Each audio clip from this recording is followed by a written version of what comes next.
On the Blood Trail is brought to you by Man Mountain Company. Experience peak flavor.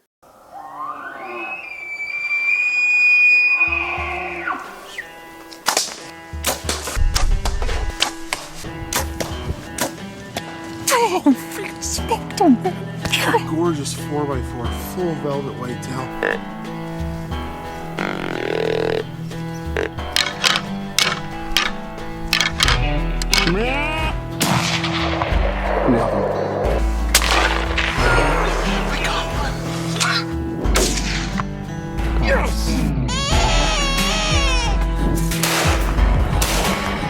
That is awesome. What a rush. That was crazy, man. How do you like that? Hey, how do you like that? Today I am joined by Dmytro Sawka, a fellow Clutch Outdoors ambassador, and the man behind DJB Outdoors, the Instagram, the YouTube channel. How are you doing, Dmytro? I am doing great, Tyler. How are you? I'm doing pretty good. First off, you've had an incredible ice fishing season, and like one that I think many people dream of.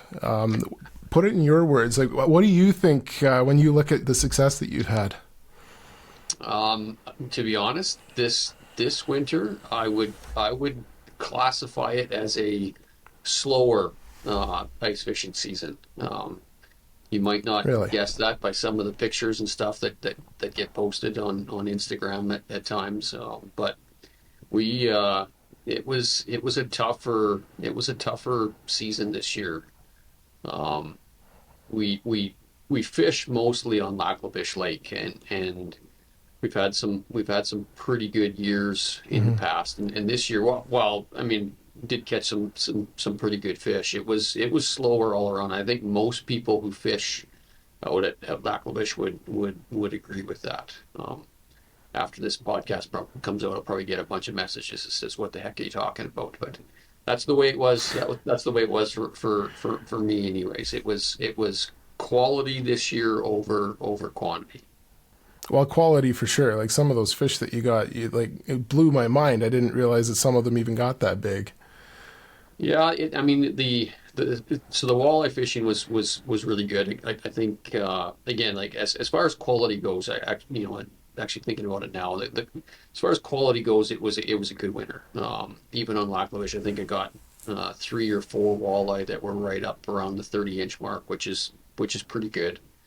The pike fishing, there's if you're just going by what you see off the Instagram there, we caught some big. Actually, both me and my wife both caught some big pike this year. She caught her biggest pike ever, and that was going to a variety of lakes, not just sticking around close to home. We did some traveling as well, but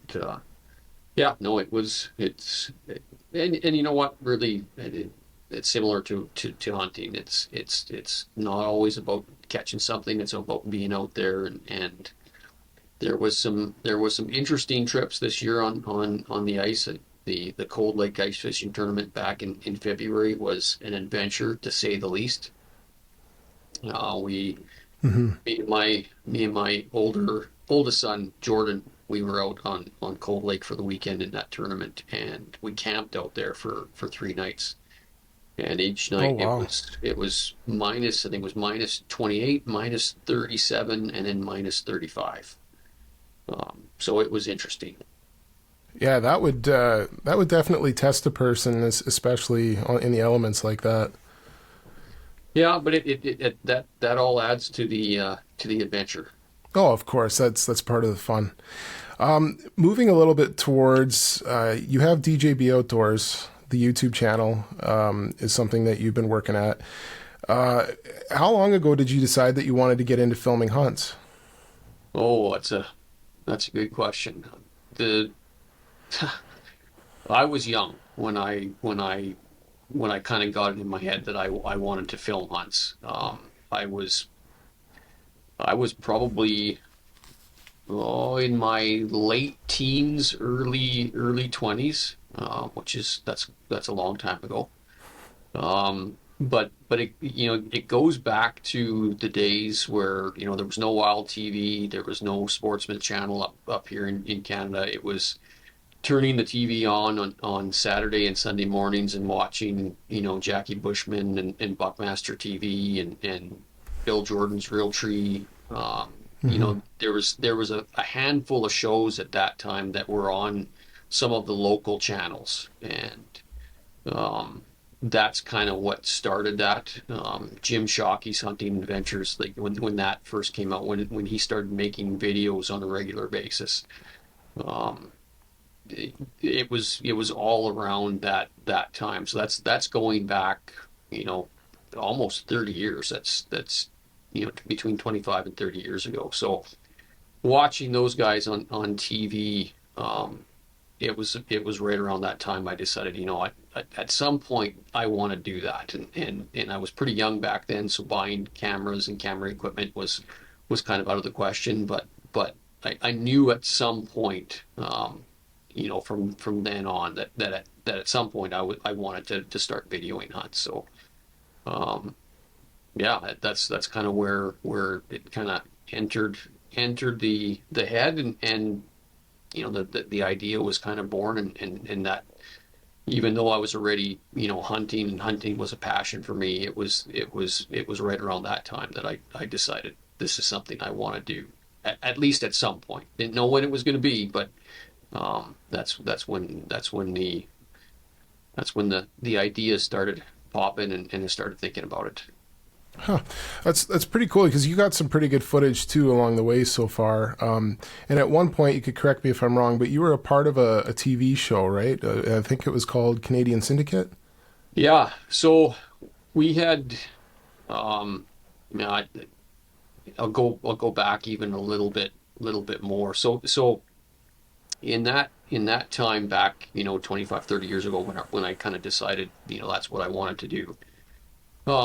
I bought my first camera. I think I was around 25 years old, and I took a bunch of video, and I thought that, back then I thought it was the greatest video, going, and looking back on it now, I kind of shaved my head, and I remember when Wild TV first came out, I actually sent in a bunch of footage to Ryan Kohler. I found his address. I talked to him a little bit through through email and stuff, and I actually ended up mailing him a bunch of my footage, and I didn't hear much back, and rightfully so. Now that I think about what the footage looked like, but yeah, it was so I from then on I just kept filming and filming and filming, and there was a lot of trial and error over the first 5 years or so, and then we got to a point right around 2000, I guess it would be 2016, and that's kind of where I got the idea for DJB Outdoors. I was watching a show on Wild TV, and an ad actually came up, an advertisement, and they were looking for Canadian film producers. Didn't have much more information than that. Just if you're interested, I can't remember if it was call this number or send us an email. I can't remember what it was, but ended up following kind of the instructions on the screen, and ended up talking with Blaine Anthony, who's I think everybody knows as the Bear Whisperer, but it was through him and his production company. They were doing this. They had this idea to do a strictly Canadian TV show of men and women or groups, teams that were filming their hunts purely out of Canada. So talked to him and ended up signing on with them for a couple years, and that's where it really kind of took off for us as far as filming hunts. I'll always remember, because it was kind of funny. We signed up, and we were on 3 episodes in the first year, because I think there was about 5 or 6 different groups that were all sending in footage for the show. So each team or each group had a couple of episodes, and I think we were on 3 episodes the first year. and we weren't getting any, at least I wasn't getting any communication back from the production company about when the shows were airing. And I just Mm-hmm. happened, actually, me and my now wife, um, we happened to be watching TV about 9:30 one evening, and I flipped to Wild TV. Just, I mean, I couldn't have timed it any better. Just when the show was starting, and so for the first time, I saw the intro, and the show started, and there it was. Our Mm-hmm. first episode was a bear hunt.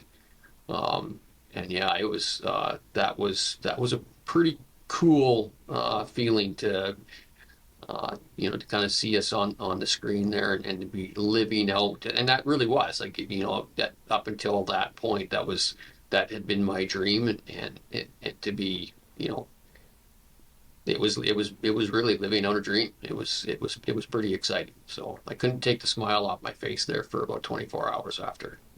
I bet.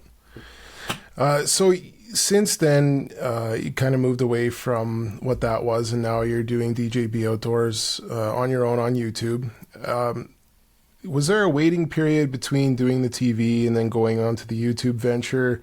And do you find that the format where on YouTube you have full creative freedom to do whatever you want, and it doesn't have to be within a certain time frame, and it doesn't Yeah. have to have all these rules that they have for television? Like, do you find that that makes it easier? 100%, and that's why I ended up going down that road. And nothing against Canadian Syndicate, or the production company that was producing that show. It was fun to be a part of, and I would do it all over again. But after the second year, we decided not to re-sign, and then we kind of took a couple of years off. It didn't stop us from filming, though. We still kept filming, and compiling hunts. During that next couple of years, it was at a bit of a crossroads. Do I want to start? I actually seriously thought about starting my own TV show, again, and then going through either Wild TV or the Sportsman Channel, and doing it that way. As you would know, there's a lot to that. There's Mm-hmm. you're everything is compressed down to very strict timelines, and there's some upfront costs unless you have huge sponsorship, and in the end, I decided, maybe at some point we'll do that, but for right now, I'm going to start my own YouTube channel, and that way I get to tell my own story. I get to edit my own video. I get to do everything on my terms, as you put it. I can't put it any better than that. And that was the appeal there. And Mm-hmm. it didn't. I had no idea how it was going to go. Didn't know. People would appreciate it or not. Ultimately, we're doing it. We do it for a few reasons, but we're doing it to share our experiences with other people, and for the I can remember Exactly. the first couple of videos I put on there. You got some views, and we got some subscribers, but it was pretty slow going in the first over the first few months. But when the whitetail video started to come out, that's really when we started to gain some traction, and while we still do all of our hunts, and even some fishing on the channel now, the whitetail hunts, I think, are what really brings people back, and continue watching. But yeah, it's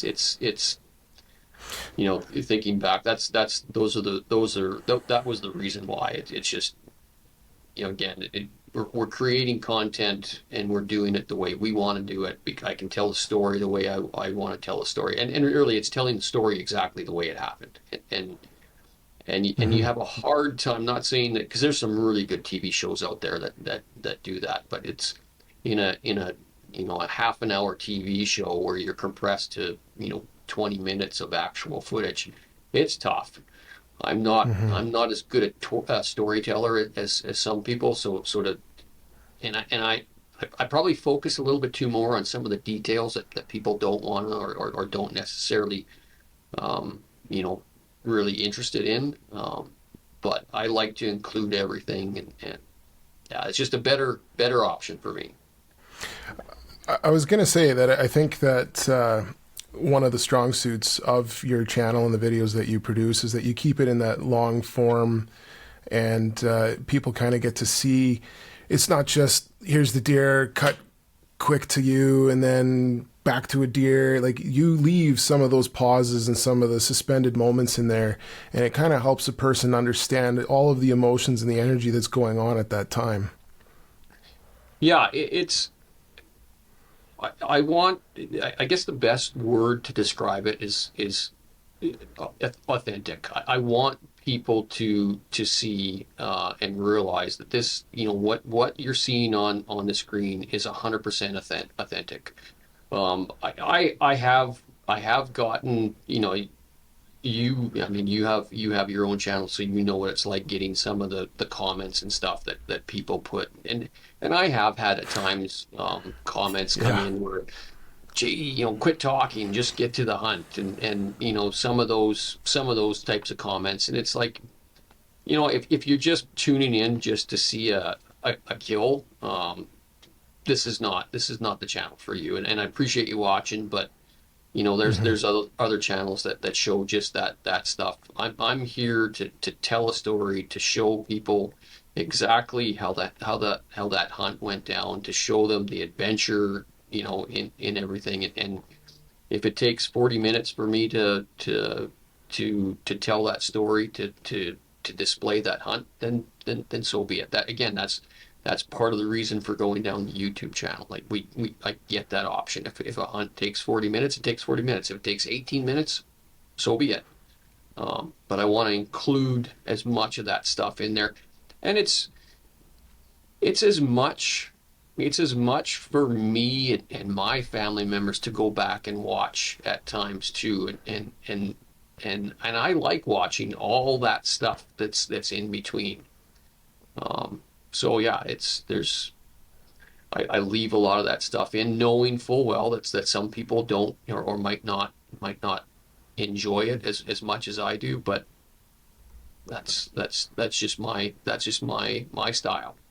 Yeah, I know what it's like to sit down and you're working on a video and you have, well, in your case, like your whitetail this year is a great example. You were out there for a very long time and you put in a lot of work to get that buck, and there's a lot of footage that goes into producing a hunt and a video of that hunt. And you sit there and you have to kind of go through this part's interesting to me, might not be interesting to somebody else. And then you cut out a lot of that adventure. And even to cut it down to a 40-minute hunt is really not really capturing all that went into it, because it is more or less the highlights of it. So that is really difficult sometimes to bring that all the way down to the TV slot of 20 minutes.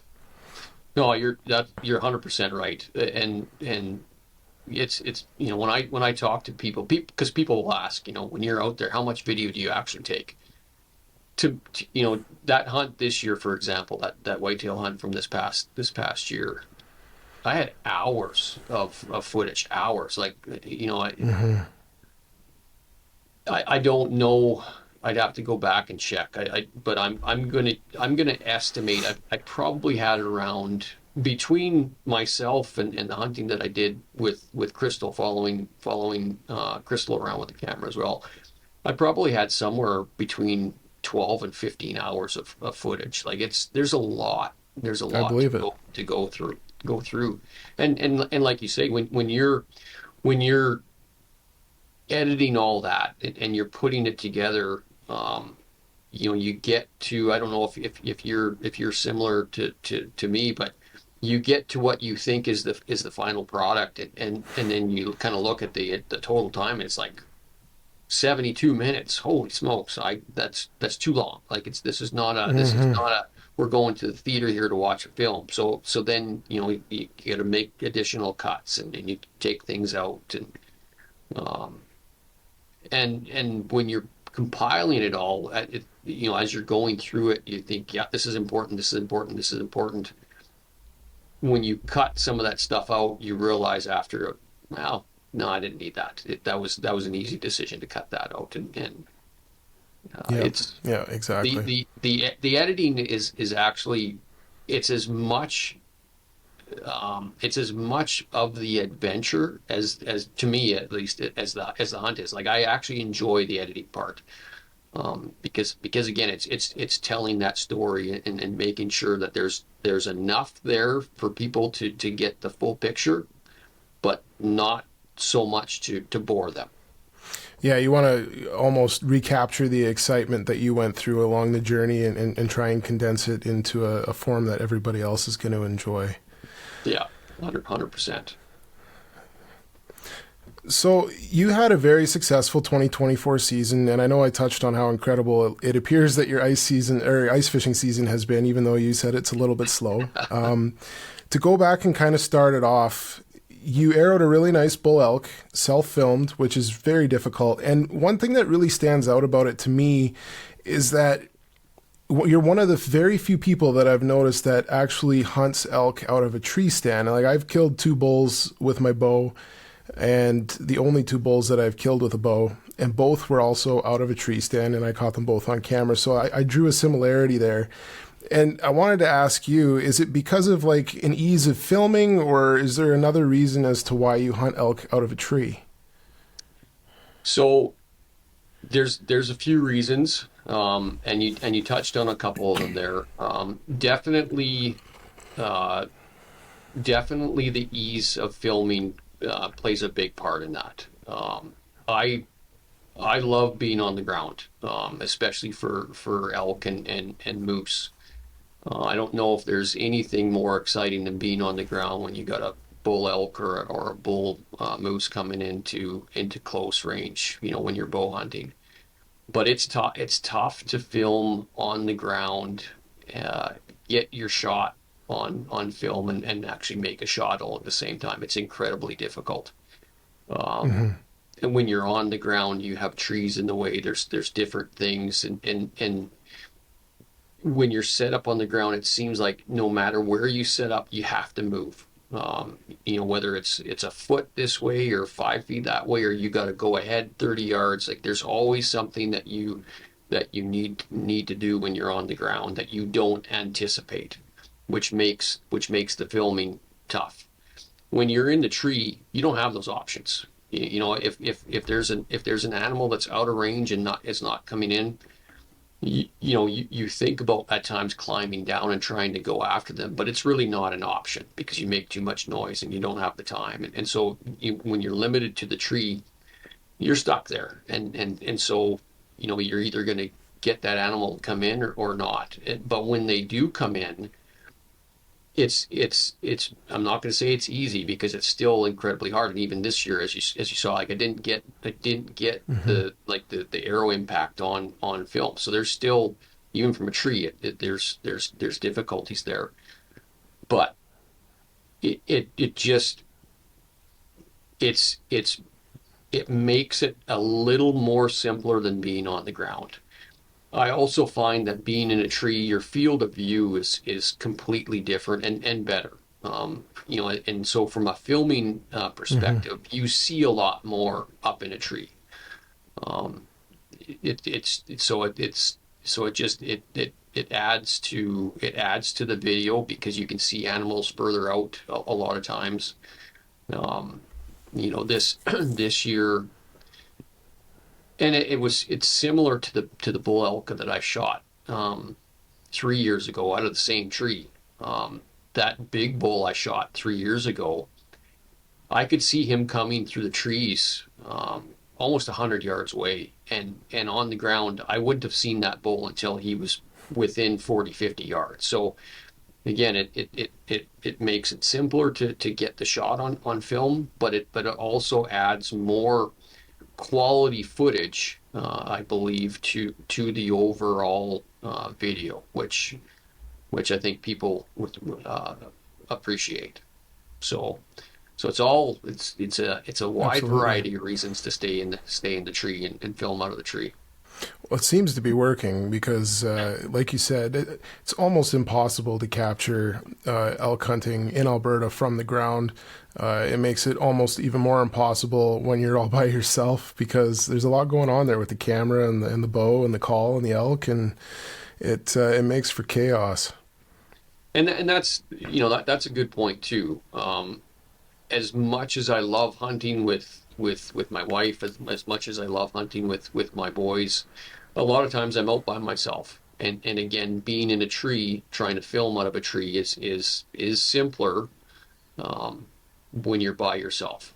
So that's that plays into it as well. I will say, with the elk hunting, the timing of the rut or the timing of the season plays into it as well. So the beginning of the season, that first week of September, I'm not sure what you guys find in the areas that you're hunting, but I find in our area that there's not, while you'll hear some bugles at times, there's not a lot of heavy rut activity. And so I hunt similar, at least at that time of the season. I hunt similar, to what I do in whitetail season. The days are longer, but I don't have a problem sitting in the tree stand all day. And in a spot where I believe that elk will be moving through its heavily wooded areas, and you're right in there in some of their bedding areas. So they do move around all day. They get up, they'll go for water, they'll move, from 100 yards from this bed to that bed. Bulls are starting to get ramped up, so they're looking for cows or looking where the cows are. Sitting all day is it, for me at least, is a good strategy at that time of the year. So that's part of the reason for sitting in a tree as well. It's just, I believe at that time of the year it's a more effective way to hunt rather than running around all over the place and tiring myself out calling and looking for them. They can come and hopefully just run by me like they did this year.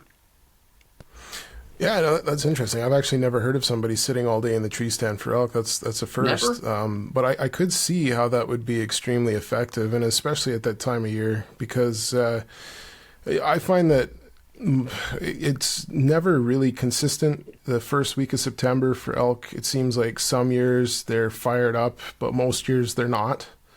And so, yeah, that all day sit, I'm gonna keep note of that because that might be something that I'd be able to utilize.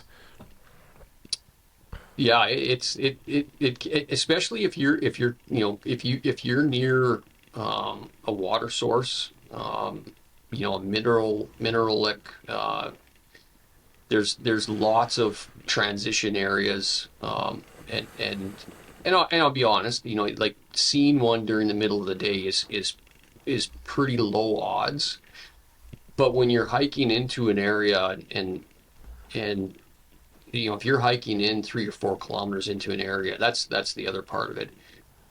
I feel like you're better off just to stay out there rather than hiking back out, coming back in the evening or going to a different area. You're in there, just stick it out. You never know what can happen. And that bull I shot this year, that was, I think it was 10:30 in the morning. So it was already like it's, you're 4.5 hours into the day, maybe a little bit longer. So he was moving, chasing that cow, at a time where probably a lot of people would already be thinking about packing up and going back to the truck. Mm-hmm. So yeah, give it a shot. Give it a shot and let me know how you do. Yeah, absolutely. I'm curious to see if that would work for me. The main thing I wanted to talk to you about is your whitetail hunting. This year you had made it your goal to kill a mature bush buck. And what was the draw to wanting to get that bush buck? Oh, that's a good question. So, and I talk about it a little bit on the video. We are incredibly fortunate that we have some really good private land to hunt.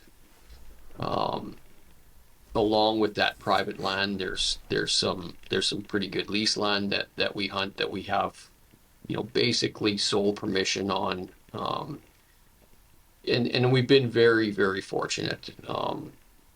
Both me and the boys, Crystal as well. And there's a couple of things that play into this.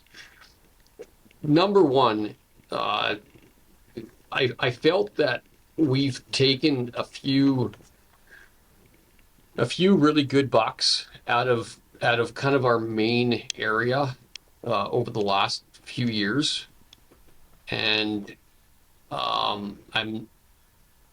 was getting to the point where maybe we need to give this piece of property or this entire area a little bit of a rest.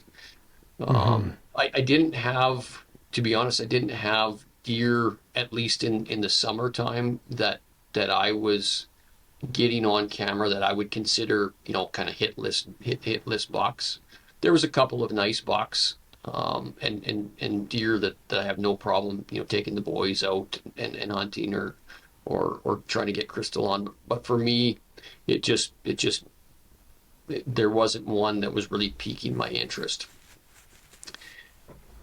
Because I hunt the same areas over and over and over again each year, there was also a draw to try something new. Just go out and do something different. Add a little bit more adventure, a little bit more challenge to the season. So I went into an area that I've done some hunting for elk in as well. And I've seen over the last few years, I've seen the deer numbers rising. Have had a couple of decent deer on trail camera, but nothing monstrous. But it's an area where I just thought, as a whitetail hunter, I thought there's got to be some decent quality deer in here. So it was trying something new, giving myself a different challenge, letting some of those regular areas that we hunt, giving them a break. And that's kind of the reasons why, doing this year. And I'm glad that I did, because while I didn't go out and shoot, the biggest deer in the woods this year, I had a different kind of appreciation after harvesting the buck that I did, which I haven't experienced in the last few years. I'll admit, there was more time and effort spent this year into that hunt. Packing in stands and into areas that I didn't, I wasn't set up. Hunting an area that was new and not entirely sure about, is this the right spot? Seeing different country. I love going into different areas, and seeing new country. To me, that's part of the draw for traveling around different areas of the province and hunting at times. But it was, when I was able to get that buck this year, and there was a couple of bucks that I had on camera that were bigger, but I was just as happy pulling the trigger on that buck as some of the big bucks that I've shot off of some of the private property that we've had over the last 5 or 6 years. So it was something new, different challenge, seeing different country. Those were all kind of reasons for going and doing that this year. And based on some of the pictures I got last year, probably going to do it again next year. If you're a flavor fanatic, you need this seasoning in your life. Get ready for a taste explosion. Meet the Peak Blend from Man Mountain Company. This isn't just any seasoning. It's the ultimate flavor booster for every dish. Imagine your beef, pork, chicken, or fish bursting with incredible taste. But wait, there's more. Peak Blend is perfect for veggies, eggs, popcorn, fries, and even wild game.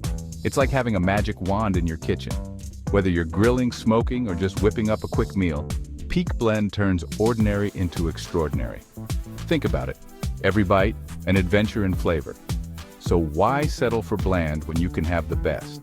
Head over to manmountainco.com and order your Peak Blend today. Your taste buds will thank you. Remember, with Peak Blend, every meal is a masterpiece. Don't miss out. Get yours now. So diving into kind of the adventure of how your season played out, early in the season, you're sitting with a bow and you passed on a buck that you later realized was one that you'd nicknamed Pitchfork. Was it bittersweet that you didn't seal the deal on that buck, or because it was so early in the season, were you okay that you still had a lot of time? Yeah, I was. So when I saw that buck early in the season, and he walked by, like, and then you see it in the video when he walked by, and I didn't get a shot. At first I didn't even realize it was him. But when I went home that night, obviously I looked at the footage and I was like, holy smokes, that was him. And at no point was I, remorseful or upset that I didn't get a shot or wasn't able to get situated and get a shot at that deer before he left. And the reason for that is the year before, I shot a really nice whitetail right at the end of October. And my wife will be the first one to tell you, I was a pain in everybody's side in November because I couldn't hunt. My hunt was over. I wanted to film everybody to the point where I was pushing people to go out on days that they didn't want to go out. And so I really, really missed hunting the rut that year before. So when, again, when I didn't get a shot at that deer that we named Pitchfork this year, it didn't bother me really at all because if I would have shot that deer then, it would have been 2 years in a row not being able to hunt the rut. And I don't know, like I love moose hunting is probably my favorite thing to do. But whitetail hunting in the rut is a very, very close second. And, I take 2 weeks, at least 2 weeks off every November to hunt the rut. And 2 years ago, I was like I said, I was a pain in a lot of people's side trying to find people to video and follow around with the camera. So yeah, no regrets there not getting a shot at that deer, even though he was bigger than the one I ended up shooting there towards the end of November. And he's hopefully going to be around next year or this year, and hopefully a little bit bigger. Yep, that's a very good point. He looked like he was a good genetic deer. So some time passes and bad wind directions. And so you decide to make the switch back to familiar territory in some of the private that you hunt historically. Were you keeping tabs on that area the whole time, or did you kind of, like, because you told me that you didn't get a whole lot of interest in any bucks that were coming in there earlier in the year. Did something change your mind in November? November, and I'm sure that you can attest to this. November is a month where you just never know. Like even though you're keeping, and we keep a very close inventory of our deer on some of those private land areas. But November, you can have a big buck show up at any time that you don't know is in the area or come from a different area. So you just never know it. And knowing that the area is good deer country, the odds of that happening are pretty high. So there is reason to hunt there once in a while. I had a couple of nice bucks on camera. In the end, it didn't choose to, and I actually saw a few of them. In the end, they were exactly what I thought they were, and didn't end up pulling the trigger. But yeah, it's more about that it's November and a big buck could roll in here at any time that we don't know about, and so we'll give it a shot and we'll go out there and sit and And some of it too had to do with you know, like you said, with wind direction. I couldn't go and hunt some of those other spots because the wind just wasn't right. And you know, if there's one thing that I'm really, really adamant about is not hunting whitetails when the wind is bad. Um, I've burned spots out. I know I've scared deer out of areas before, not watching the wind or not being as respectful to the wind as I should be. So I will not go and hunt areas if the wind isn't right. So if you can't hunt those spots, what are you going to do? I'm certainly not going to sit at home. So we'll go and hunt some of those spots that are familiar, and hopefully a big buck shows up, which wasn't the case.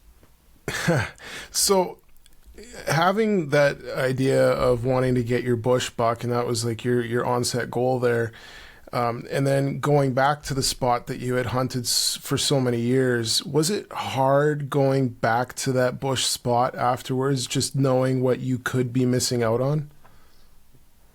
No, not at least not this year, because I was so excited about hunting the bush areas.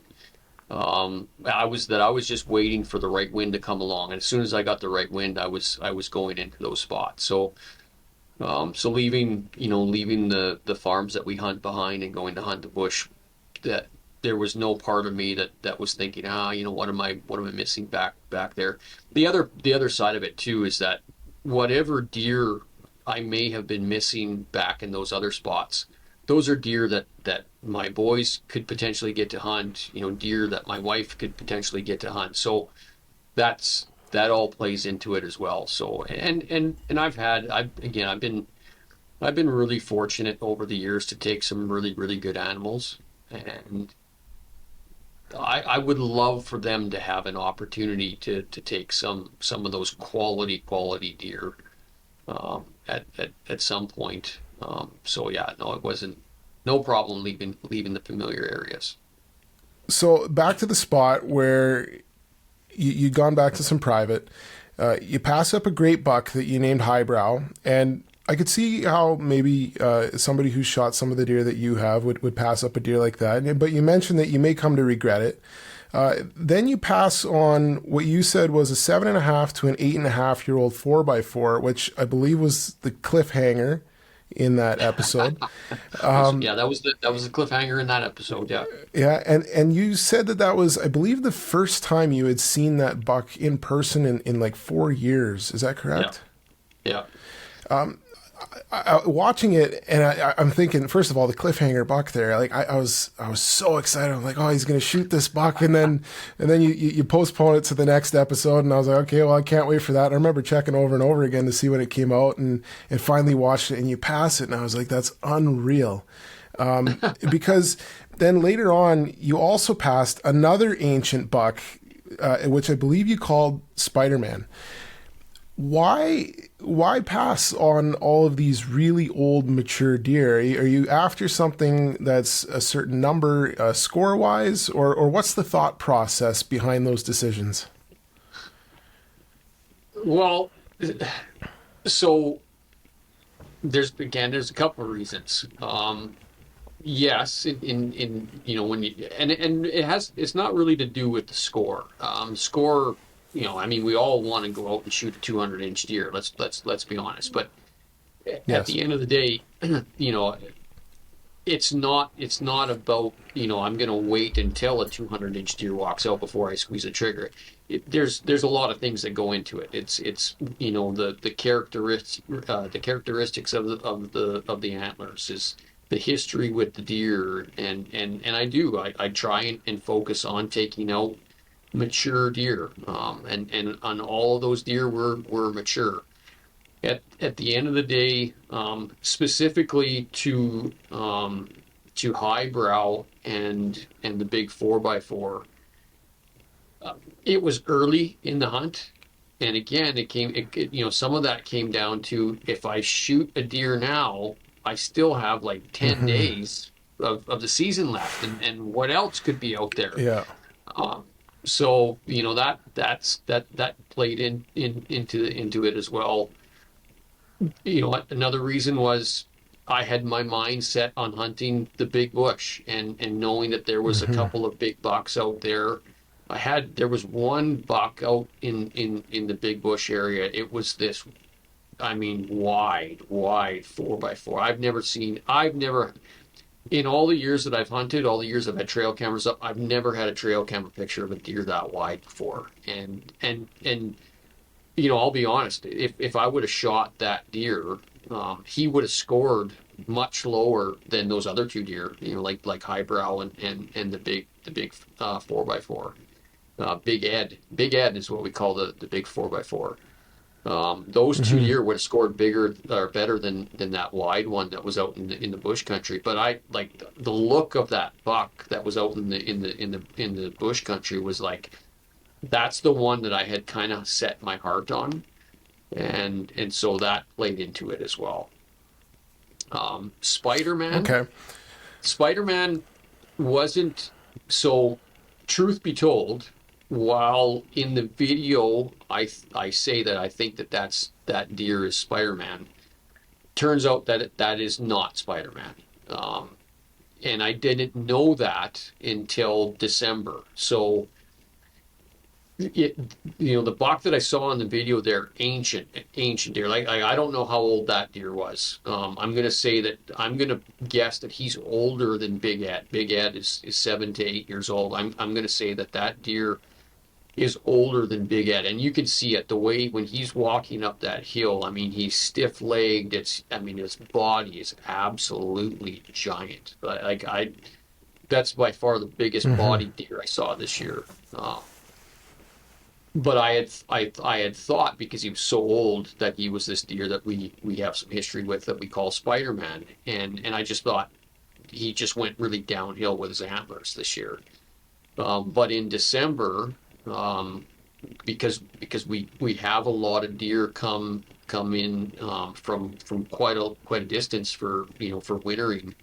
I got pictures of the real Spider-Man in December, and holy moly, that deer was definitely not Spider-Man, because Spider-Man this year was absolutely huge.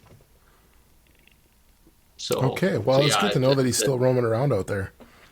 He is, and he was. It's funny. He was only around for a couple of weeks. He stuck around till about the middle of January. I thought he was going to get his sheds, and disappeared. So I don't.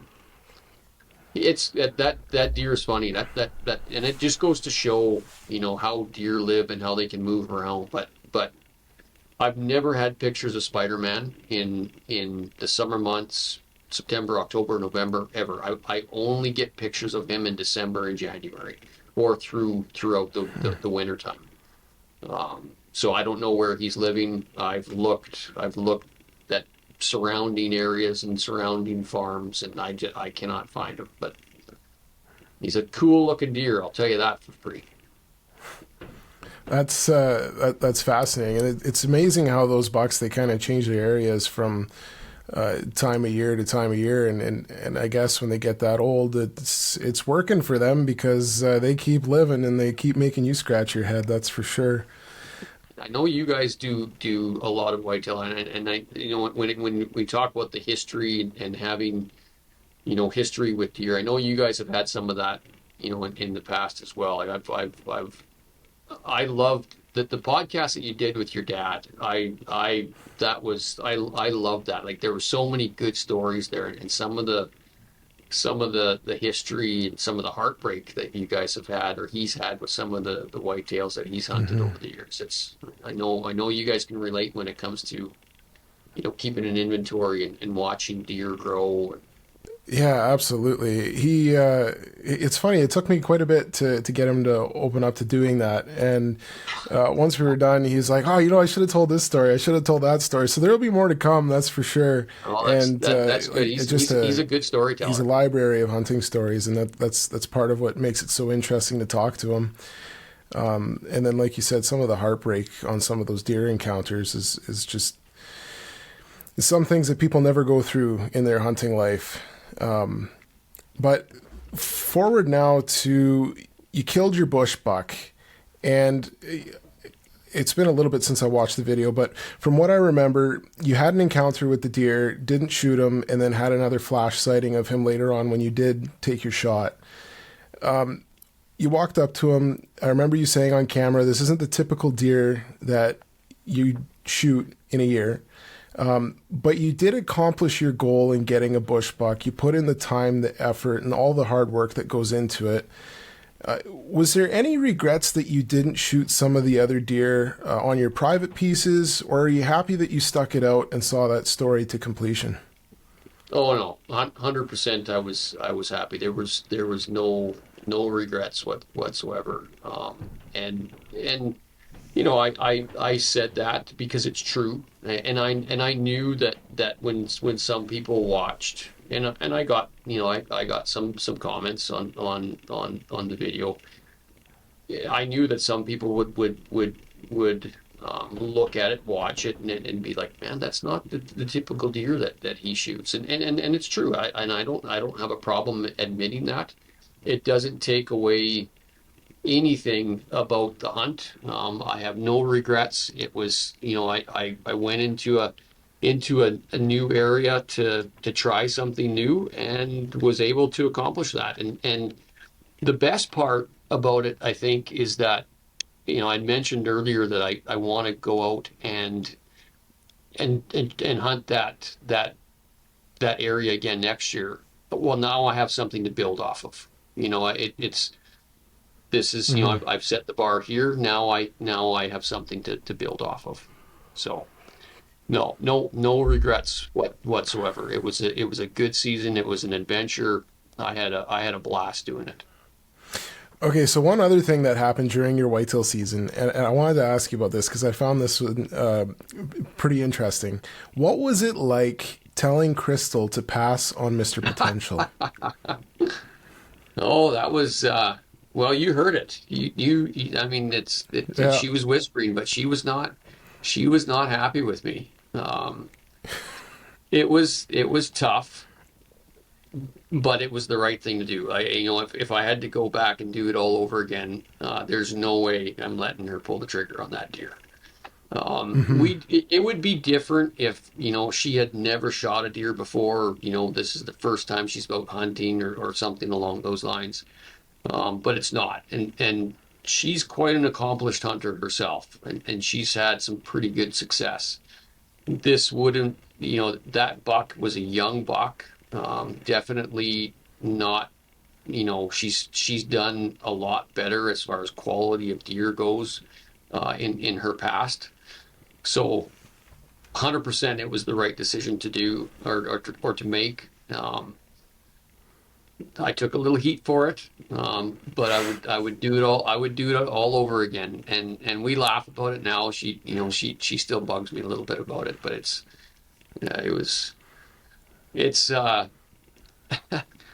especially for our close friends, like the people who really know us the best.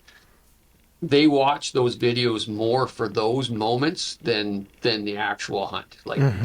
There's other videos where we banter back and forth and we, you know, we kind of rib each other. Yeah. And people love watching that. And so it was, this was a different level of ribbing. I can imagine. I really liked it because it was just one of those very down to earth, real moments, you know. And I knew that that's something that wasn't going to end right there in the deer blind. That's something that was going to continue down the road. No, and you know, it's almost 100% set that however big that deer gets, that's the deer we call Mr. Potential. That one is probably earmarked for Crystal at some point down the road. Nobody else is going to be allowed to shoot that deer. That's funny how that works out. If he sticks around. Yeah, that's very true. So I wanted to talk a little bit about what goes into killing big bucks. It's something that you're no stranger to. Repeatedly doing so, like you have, isn't a coincidence. That's something that a proven good hunter does year in and year out. What do you think is the key to elevating yourself to that point where you're kind of in that, let's call it Boone and Crockett range almost every year? Well, there's a lot that goes into it, and you guys know this as well. There's a lot of work that goes into it. This is not something where where myself as a hunter, where I just show up, a couple of days or a couple of weeks a year and put in some time and get lucky on a regular basis. It's a 12-month a year process. And as soon as hunting season is done, the next season is starting. The cameras stay up December, January, February, March. Truth be told, I don't do a lot of shed hunting, and this goes into, some of my, some of my practices as a whitetail hunter. I will go and hunt some of the the fields and some of the places where deer are congregating to feed, but I won't go really into their bedrooms a lot on those core areas that we hunt to look for sheds, because I don't want to push deer out. And in the springtime, when a lot of people are doing shed hunting, it's a critical time for those animals. Especially mature deer, like in March and April. They're very, you think that deer bucks are run down at the end of the rut, and they are. But by the end of March, depending on the snowpack and how much snow is on the ground and the weather and things, deer can be pretty unhealthy come the end of March. So the last thing you want to do as a hunter is go in and look and tramp through all their core areas looking for sheds, and then push them out of the area where they're comfortable. I do think that at times in the past when I was younger, I probably pushed deer completely out of the area doing that. So that's kind of how it starts. And that philosophy carries throughout the year. I'm very, very strict on how I move around and how I infiltrate my hunting areas. What I like to do is their core areas, their bedding areas, the areas that they feel safe, I don't go into. If I have, let's say you take a quarter, for example, 160 acres. If in that 160 acres that the bedding area for a big buck is confined to 40 or 50 acres, stay out of there. I will not go into those areas, because I don't want to push those deer out for any reason. So I'll hunt the edges, and so as we're going through summer, again, I'm not pushing deer. I'm not going into those areas. Into the fall, I don't do a lot of bow hunting, again, for the same reason. I don't want to push those deer out of those areas. So, a lot of the success, and these are things that I've learned over the years. A lot of the success comes from just being very, very responsible and not pushing the envelope. And then come the rut, when things kind of go crazy and bucks are very willing to kind of let down their guard, so to speak, for a little while, that's when I'll go in and really pressure those deer. When you're in the rut, and I noticed in some of your videos, you do a lot of tree stand hunting, which personally I think is the most effective way to hunt a whitetail. Hard to do during late season because of the challenges that are presented with all the extra clothing you have to wear in the cold weather.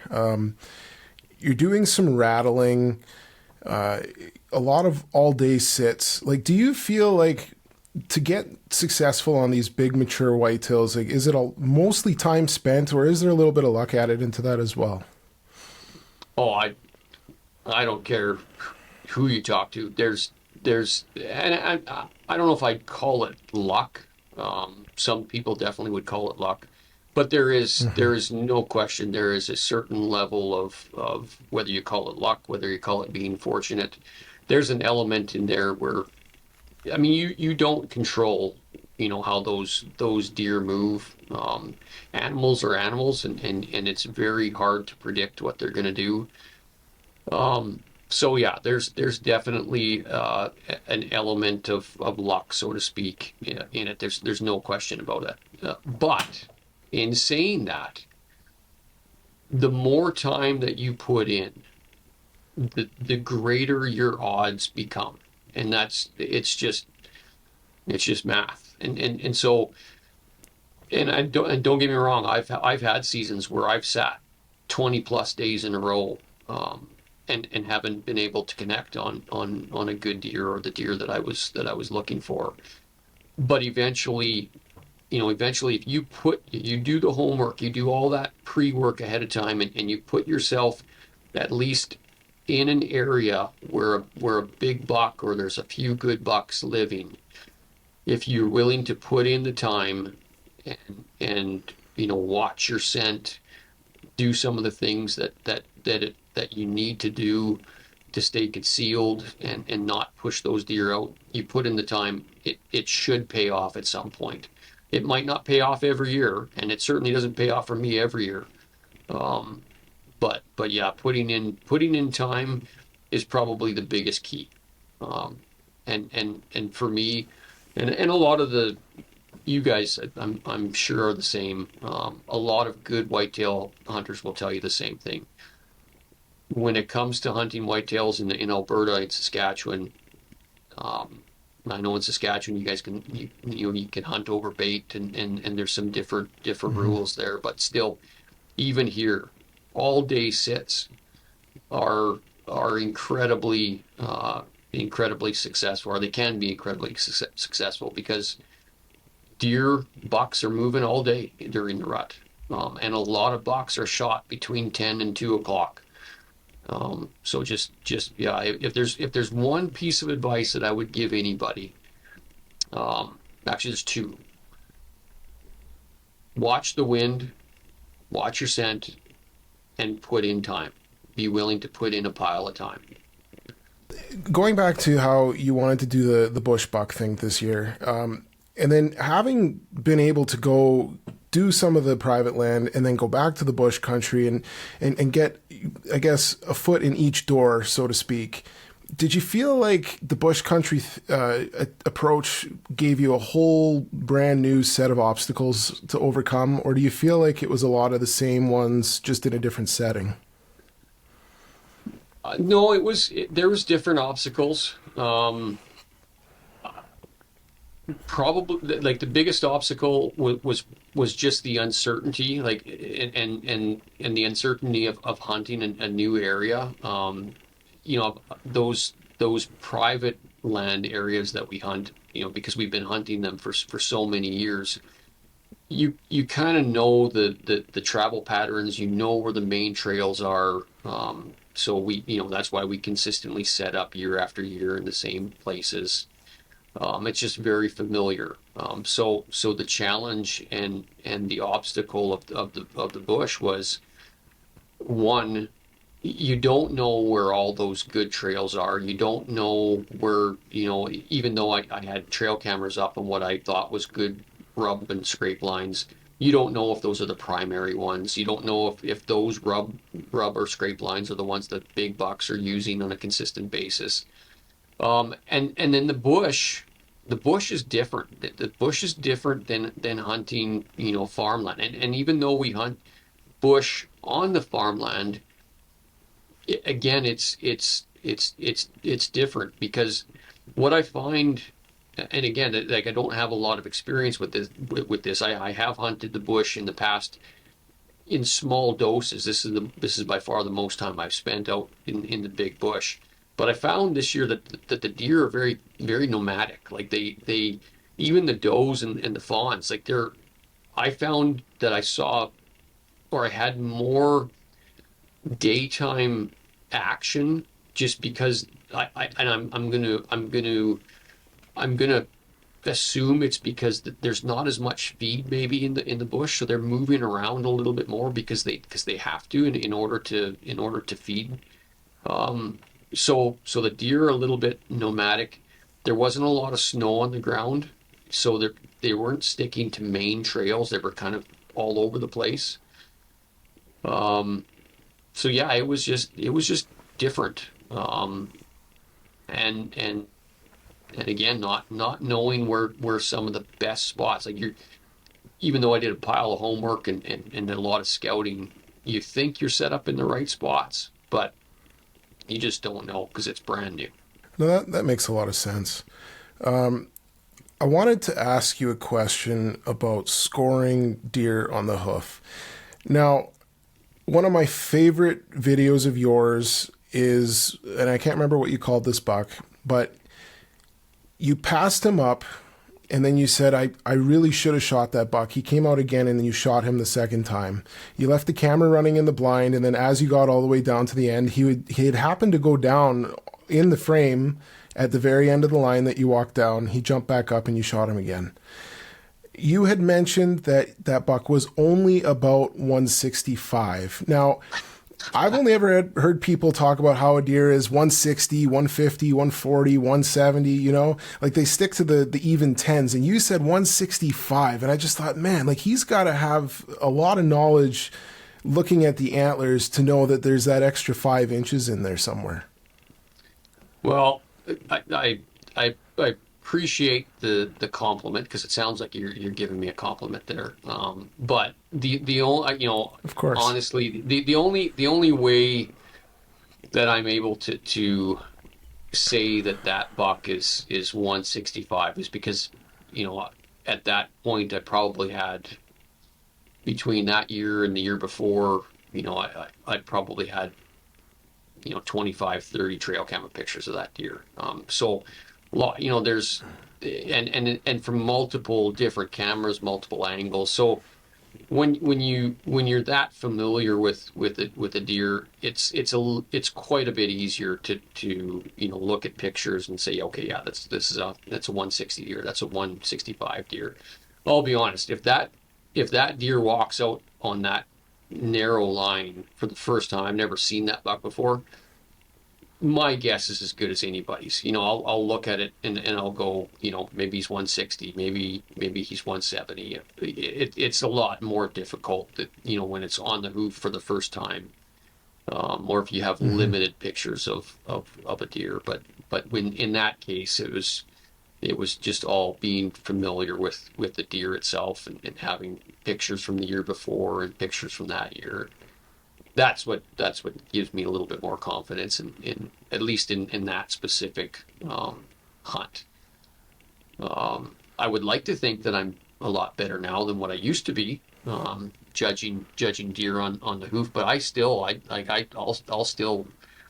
get the odd one wrong, especially if we're in an area like the area that Crystal hunts. So Crystal, so my wife, she, you know, we hunt a lot of the same areas now, but when we first met, she kind of had her own areas to hunt, and I remember going out and filming her or being out in those areas with her and seeing deer for the first time, and I guarantee that I was wrong on some of my guesses with some of the deer that she had out there, but.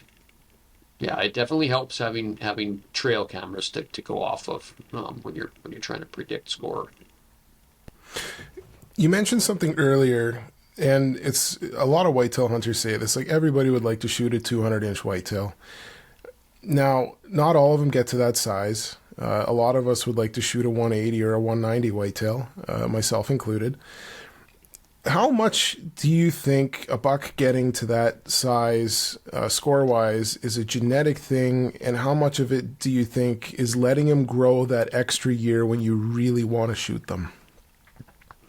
Both, 100% both. You not many bucks are going to get to 180 inches. Like you know, if you look at, you know, a 4x4 or even a 5x5 when they're 3 or 4 years old, there's no guarantee that that buck is gonna get bigger than 150, 160 inches.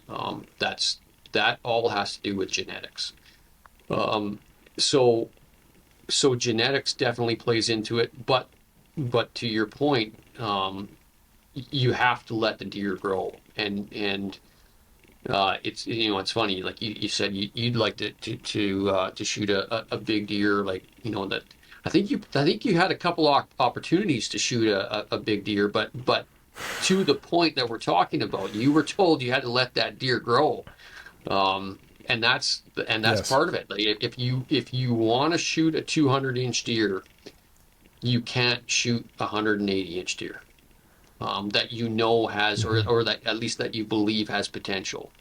If you want to shoot a 180-inch deer, and this is what I keep preaching this to my boys, especially Jordan. Blake doesn't hunt as much as what he used to, but Jordan is still into it big time. And Jordan has yet to shoot, you know, a real big deer, and I keep telling him the same thing year after year. You can't shoot 180 if you're willing to settle for 150, and for two reasons. One, as soon as you close your tag on the 150, your chance of shooting the 180 is over. But if you shot that 150, now he doesn't have a chance to get up to 180, and that's okay. Like I want to make sure that everybody who hears this understands that when it comes down to deciding on shooting an animal, it's all about what that individual hunter wants. And there is nothing wrong with shooting a 140, a 150, whatever it is. And so, but it's just, if you have a goal, if you have a desire, and that's, you know, your desire is to shoot a 180-inch deer, then don't settle for a 150 or a 160. Let that deer with, you know, at that score, if you believe it has potential, let them get older. So definitely both, definitely genetics and letting those animals grow play into that. And I'll be honest, I mean, you'll see it on some of my videos. You know, I'm very fortunate. I have one deer. It doesn't score one, or it doesn't score 200, but it scores 198 and 5/8. So I'm saying that I'm in the 200-inch club because I got 198.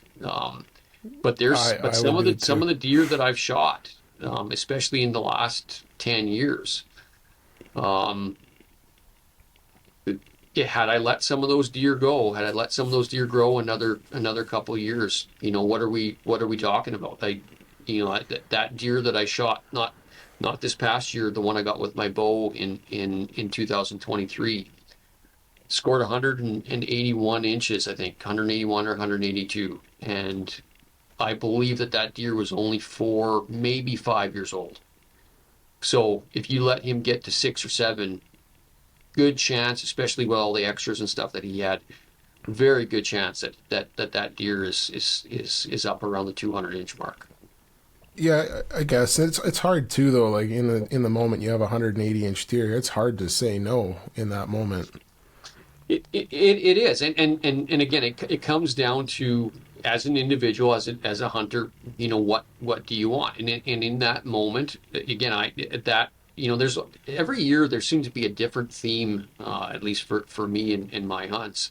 That year, I hadn't shot a whitetail in a lot of years with my bow, and so I was perfectly fine. And you should be, like, it's a 180-inch deer. It's a really good deer, but that year, because I was bow hunting, I was happy with that. I was, you know, I was elated to shoot that, especially one that big with my bow.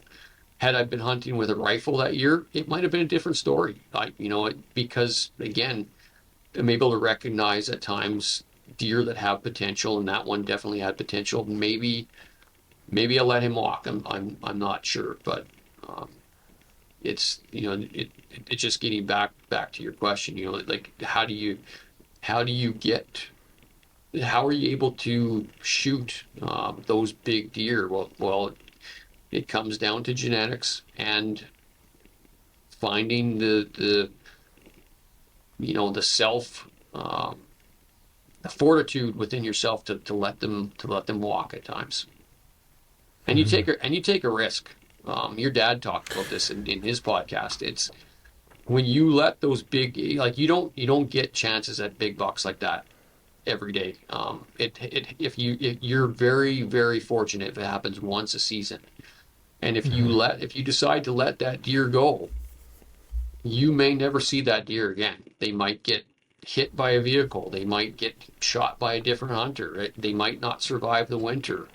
There's so many elements and factors that may eliminate that deer from the herd, or he might just move on, might move to a different area. So it's a gamble, but it's if you want to shoot a 200-inch deer, you're gonna have to let a 180 go, maybe. Yeah, I think you hit the nail on the head there, and it's almost like a deer getting over 200 inches, a whitetail specifically, is spectacular. But I think that overcoming all of those difficult living conditions that they have, and there's a lot in Alberta. They have a vast amount of predators that are after them, hunters included. In the harsh weather, it's a hard conditions for a deer to get to the age of maturity or the age that it requires for that deer to get to be 200 inches. And that's almost more spectacular, I think, than the inch mark itself. Oh, I completely agree. You're 100% right. When I think back of, you think of some of the winters that we've had, and over the years, and for any animal, never mind some of our target bucks, to make it through those winters is unbelievable. Knowing that we hunt close to highways and major roadways, not to get hit by a vehicle, not to get shot by another hunter. Yeah, it is quite a feat when you see those deer year after year after year make it. That deer that we call Big Ed, that big 4x4. I've had pictures of him now for we're going on 5 or 6 years in a row that I know of, and every year he shows back up. It's a deer like that. You wonder, like, is that the last time I'm going to get a picture of him? That and then next year he's there again. So yeah, no, you're 100% right. So I wanted to ask you as well. I've noticed from watching some of your videos, you do a lot of the interview style video in your home, in front of a lot of your mounts, and some incredible animals. First of all, there's some amazing animals in there, and I'd get every single one of them mounted too. But I wanted to know, like, what goes through your mind in the decision making of, yes, I'm going to mount this animal, no, maybe that one doesn't make the cut? Two things come down to the decision making. One is just the size of the animal. If it's a good scoring deer or a good scoring animal, I'm going to get it mounted. The second reason is depending on the situation of the hunt itself, or the history I've had with that animal. The reason for getting a mount done and putting it on the wall is, and some people just they may have other reasons. Some people that come over and see all the mounts, they just don't get it. For me, it's every time I look at that mount or those mounts on the wall, it brings back the memory of that hunt. And again, it doesn't have to do necessarily with score or the size of the rack. My history with that animal, if it's I shot a deer. This is going back 5 or 6 years ago, maybe. I shot a deer. It was a massive deer. Like, when I say massive, just heavy mass deer, double drop tines, but didn't score all that well. I can't remember what he scored. Somewhere around 160, I think 160, 162. But just heavy deer. But I'd had 3 years of history with this deer, and I was so excited when I was able to shoot that deer. It didn't have anything to do with the score or the way his horns looked. It was my past history with that animal. That was the main reason for getting him out done and putting him on the wall. So yeah, it's just it's putting a memory that you can see on a daily basis. That's what it is for me, and whether it's deer, moose, elk, I've even that young bull elk that I shot this past year, got a European mount done, and that one's in the living room with everything else. He's not impressive from a size, from a size perspective, but just as special as anything else in there. No, I love that. I really do. I know.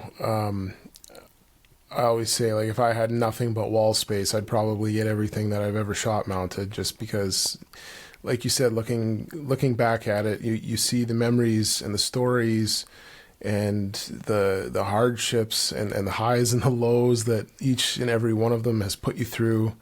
And being a hunter, you know exactly how much that means to you. And yeah, it's the one thing that is so special about it is, like, if somebody took all of your antlers away from you, you still have the stories. Like, they're yours forever, right? And being able to see all those antlers, it's a constant reminder of those stories, and I think that's special. Yeah, 100%. I'll be honest.